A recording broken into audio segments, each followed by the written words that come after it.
take a drop of your blood and put it on a microscope slide. Then you'll want to take another microscope slide, put it at a 45-degree angle, pull back, and then go forward very quickly. Now I'll let it dry. Usually takes 5 or 10 minutes. We're going to be using Wright's blood stain.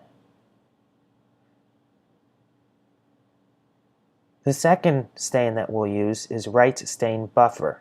They sell them together as a kit for around $15, and you could get them on the internet. If you'd like a link, just comment below.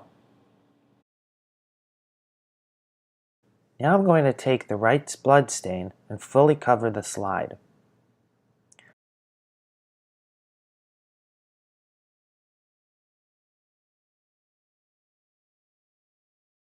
So I'll let this sit for 5 minutes.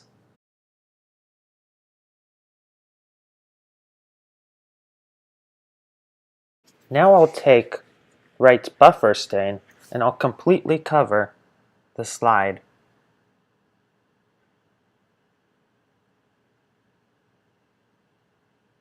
This time I'll let it sit for 10 minutes.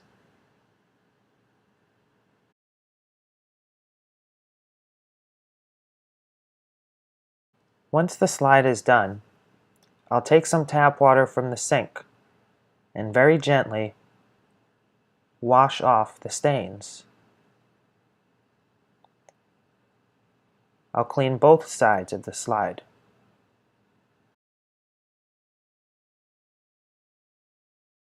Let it dry. This usually takes 15 minutes. Now we're ready for the microscope. One important point is that you should not be focusing on the end of the slide. Look where the cells are one layer thick. That's right here where it transitions in the middle. Here we are. This is the middle of the slide. We're on a 10x magnification and we just started looking at our own red blood cells.